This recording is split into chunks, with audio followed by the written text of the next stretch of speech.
আসসালামু আলাইকুম রহমতুল্লাহ। প্রিয় শিক্ষার্থী, আজকের এই ভিডিওটা একটা ছোটো ভিডিও হতে যাচ্ছে, বাট খুবই গুরুত্বপূর্ণ। তোমাদের ইউনিকোড থেকে প্রতি বছর এমসিকিউতে কোশ্চেন থাকে। সিকিউতে একবার একটা কোশ্চেন এসেছিল, পাশাপাশি হচ্ছে তোমার 1 মার্ক এবং 2 মার্কের জন্য কোশ্চেন থাকে। তো এই ইউনিকোড নিয়ে আমরা ডিটেলস দেখব খুবই অল্প সময়ের জন্য। ভিডিওটা হচ্ছে আর কি। তো এই ভিডিওতে আমরা যা দেখব প্রথম থেকে দেখি যে ইউনিকোড বলতে কি বোঝায় বা ইউনিকোডটা কেন দরকার, আসলে ইউনিকোড না থাকলে কি সমস্যা ছিল সেটা একটু দেখি। তো দেখো, এই ইউনিকোড, মানে হচ্ছে ইউনিভার্সাল, আচ্ছা তার মানে হচ্ছে ইউনিভার্সাল কোড, তাই তো? আচ্ছা, ইউনিভার্সাল কোড কেন বলা হলো? আচ্ছা, আমরা এর আগে একটা ভিডিও করেছিলাম যেখানে আস্কি কোড নিয়ে কথা বলেছি। তোমাদের যখন আস্কি কোড ছিল, এই আস্কি কোড কাকে কনভার্ট করতো? আস্কি কোড ইংরেজি ল্যাঙ্গুয়েজকে কনভার্ট করতো, অর্থাৎ এ থেকে জেডকে কনভার্ট করতো। সঙ্গে আরও নাম্বার ছিল, অথবা তোমার স্মল লেটার ছিল, অথবা তোমার আরও কি ছিল, বিভিন্ন দাড়ি, কমা, ফুল স্টপ, সেমিকোলন, এগুলো ছিল। তো মেইন যে ব্যাপারটা আমি এখানে বলতে যাচ্ছি সেটা হচ্ছে আস্কি কোড তোমার ইংরেজিকে কনভার্ট করতো, অর্থাৎ ইংরেজি ভাষাকে কনভার্ট করতো। এই ইউনিকোড আসার পূর্ব মুহূর্ত পর্যন্ত আমরা কম্পিউটারে এই ইংরেজি ছাড়া আর কিছু লিখতে পারতাম না, কারণ আমাদের যে বিভিন্ন বাংলা ভাষা রয়েছে, আরবি অথবা উর্দু বা অন্যান্য যে ভাষাগুলো রয়েছে, তো এই ভাষাগুলো কম্পিউটার বুঝতে পারতো না, কারণ ওদের জন্য আলাদা আলাদা সংকেত তৈরি করা লাগতো। যেমন মনে করো বাংলায় যে কোনো এর জন্য একটা সংকেত তৈরি করা লাগতো, অথবা তুমি আরবি মনে করো এর জন্য একটা সংকেত তৈরি করা লাগতো। তো যে ব্যাপারটা হচ্ছে, এই যেহেতু আমাদের এখানে আস্কি কোড কত বিটের তোমরা জানো? আস্কি কোড ছিল হচ্ছে তোমার হচ্ছে একটা 7 বিটের, যেটা সংকেত তৈরি করতে হচ্ছে 128টি, আর পেরিটি বিট নিয়ে যেটা আসছে সেটা হচ্ছে 8 বিটের, সেটা হচ্ছে 256টি। তাহলে তুমি এখানে দেখো, এই এ থেকে জেডের জন্য 26টা লাগতেছে, অথবা স্মল লেটারের জন্য 26টা, 0 থেকে 9-এর জন্য আমার 10টা লাগতেছে। তো এখানেই অলমোস্ট কিন্তু তোমার দেখো যে তোমার কিবোর্ডেই 128টা পর্যন্ত মোটামুটি চলে যাচ্ছে, 119টার মতো কি থাকে, আবার আরও কম বেশি থাকতে পারে। তো যে ব্যাপারটা হচ্ছে যে আমার এই আস্কি কোডে শুধুমাত্র ইংরেজি এবং আনুষঙ্গিক কিছু ক্যারেক্টারকে আমরা দেখতে পারতাম, কনভার্ট করতে পারতো। তো পরবর্তীতে দুইটি প্রকৌশলী দল, এই প্রকৌশলী দল দুইটার নাম যদি আমি লিখে দিই তোমাদের, সেটা হচ্ছে অ্যাপল কম্পিউটার, তোমরা জানো যে এটা হচ্ছে স্টিভ জবসের, বা অ্যাপল ইঙ্ক অর্থাৎ ইনকর্পোরেশন। আরেকটা রয়েছে জেরক্স কর্পোরেশন। তো জেরক্স কর্পোরেশন এবং অ্যাপল কর্পোরেশন এর দুই দল বিজ্ঞানী,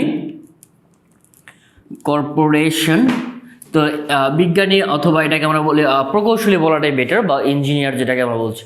তাহলে এই অ্যাপল কম্পিউটার কর্পোরেশন বা অ্যাপল ইঙ্ক এবং হচ্ছে জেরক্স কর্পোরেশনের একদল হচ্ছে প্রকৌশলী, তারা কি করলো? এই ইউনিকোডটা আবিষ্কার করলো। এই ইউনিকোড আবিষ্কারের ফলে এই কোডটা নর্মালি আমরা বলি যে এটা হচ্ছে 16 বিটের। তাহলে 2 টু দি পাওয়ার 16 মানে হচ্ছে এর সংকেত কতটা হয় দেখো, 65,536। তাহলে এখানে কিন্তু অনেকগুলো তোমার ভিন্ন ভিন্ন, অর্থাৎ 65,536টার মধ্যে তোমার প্রচলিত যতগুলো ভাষা রয়েছে, যেমন তুমি আরবি থেকে শুরু করে মান্দারিন, চাইনিজ, তারপরে ফার্সি, তো যে ভাষাগুলো সব থেকে বেশি ব্যবহার হয় বা প্রচলিত যে ভাষাগুলো রয়েছে সবগুলোকেই আমরা কি করতে পারি, কম্পিউটারে কোডভুক্ত করতে পারি, অর্থাৎ কম্পিউটারকে আলাদা আলাদাভাবে বুঝাতে পারি। তো এর জন্য কি করা হয়, এই ইউনিকোডকে বলা হয় ইউনিভার্সাল কোড, কারণ পৃথিবীর সকল ভাষাকে বুঝতে পারে।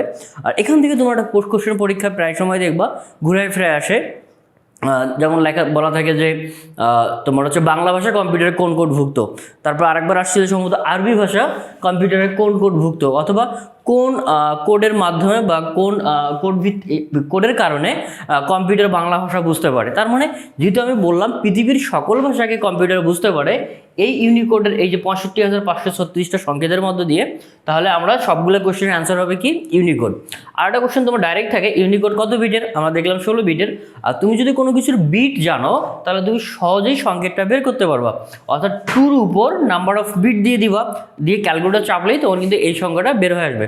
তবে আমি তোমাদের সাজেস্ট করবো এই নাম্বারটা একটু মুখস্থ রাখতে, কষ্ট করে হলো, কারণ এমসিকিউতে আসে, তুমি আবার ক্যালকুলেটর চাপা দরকার নেই। মনে করো বা ইউনিভার্সিটি অ্যাডমিশনে তুমি গেলা, পরীক্ষা এটা আসলো, তুমি মুখস্থ করো নি, এখন তোমাকে ক্যালকুলেটর চাপার তো কোনো উপায় নেই, কারণ অ্যাডমিশনে তোমার ক্যালকুলেটর থাকবে না। তো সব থেকে বেটার হয় তুমি নাম্বারটা একটু মুখস্থ করে রাখো, 65,536টি অদ্বিতীয় সংকেত তৈরি করা যায়। তো এই হচ্ছে আমাদের ইউনিকোডের ব্যাপার। ইউনিকোড থেকে আরেকটা কোশ্চেন আসে যেটা আমি তোমাদের লিখে দিব, সেটা হচ্ছে ইউটিএফ দিয়ে কোশ্চেন আসে আর কি। ইউটিএফ তার মানে এটার ফুল ফর্ম যদি আমি তোমাকে বলি, সেটা হচ্ছে ইউনিকোড ট্রান্সফরমেশন ফরম্যাটস। তাহলে এটার কাজ কি?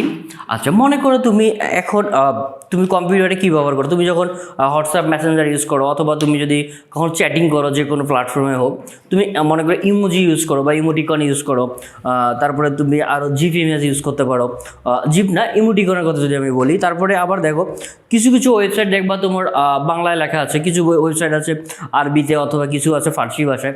তো এই যে বিভিন্ন যে ভাষায় যে তোমার কী আছে, ভাষায় লেখা আছে, ভিন্ন ভিন্ন ভাষায় লেখা আছে, তো সেটাকে যে ট্রান্সফরমেশন করবে সেটা কে করে, সেটা হচ্ছে ইউটিএফ। অর্থাৎ ইউটিএফ একটা রয়েছে, ইউটিএফ অনেকগুলো রয়েছে, অনেকগুলো বলতে তিনটা রয়েছে।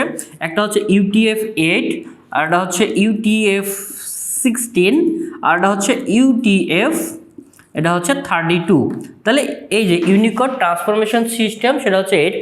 তোমাদের আমি যদি জিনিসটা দেখতে চাও তাহলে তোমরা দেখতে পারো, যে কোনো ওয়েবসাইটে যাবা, কিবোর্ডের তোমার হচ্ছে রাইট বাটন প্রেস করে দেখবা সোর্স কোডে যাবা, দিয়ে দেখবা যে ওখানে লেখা আছে ইএন দিয়ে সম্ভবত এরকম লেখা আছে ইউটিএফ 8 দেওয়া আছে। তার মানে আমাদের যে ওয়েবসাইটগুলো দেখি যে ইউনিকোড ট্রান্সফরমেশন সিস্টেম ইউজ করে, ট্রান্সফরমেশন ফরম্যাট ইউজ করে, ওয়েবসাইটে সাধারণত মোটামুটি অলমোস্ট 100% ওয়েবসাইটে দেখবা তার ইউটিএফ 8 ইউজ করে। অর্থাৎ এই যে ট্রান্সফরমেশন ফরম্যাট যেটা রয়েছে সেটা হচ্ছে 8 ইউজ করে।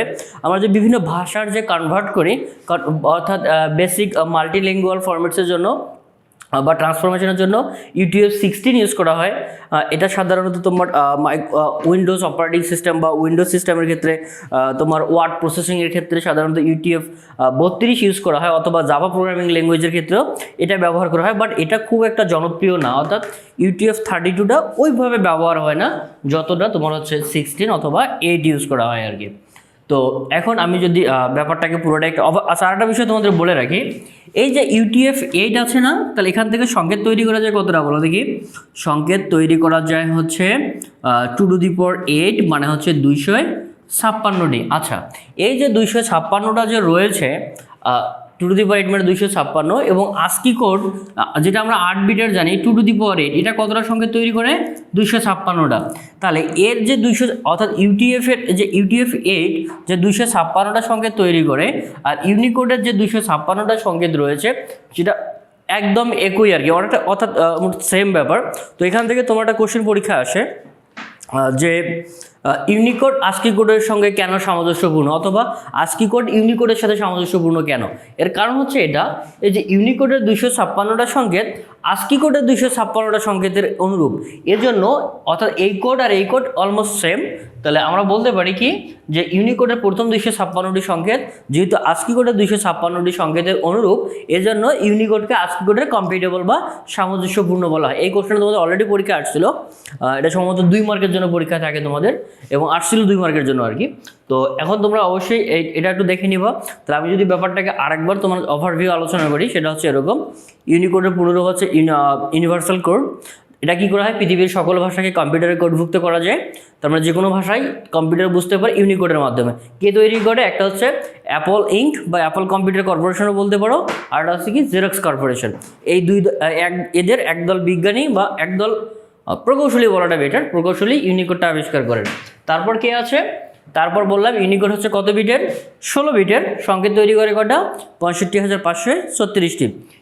তারপরে আসা যাক ইউটিএফ কী জিনিস? Unicode transformation formats. ইউটিএফ কতগুলো রয়েছে? আমরা 3টার কথা বললাম। এই যে 8, এটা সাধারণত ওয়েবসাইটে ব্যবহার করা হয়। এটা হচ্ছে মাল্টিল্যাঙ্গুয়ালের জন্য, অর্থাৎ আমরা যে বিভিন্ন ভাষা যে কনভার্ট করি, যে কম্পিউটার বিভিন্ন ভাষা যে কম্পিউটারকে বোঝাতে পারি, সেটা হচ্ছে ইউটিএফ 8-এর কারণে।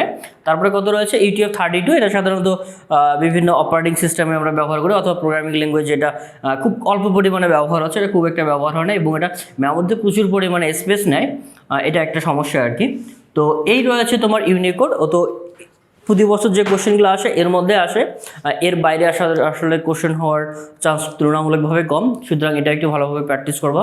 যে পয়েন্টগুলো আমি দ্বিতীয়বারও বললাম সেই পয়েন্টগুলো অবশ্যই নোট করে রাখবা। তো দেখা হবে তোমাদের সঙ্গে পরবর্তী কোনো এক ভিডিওতে।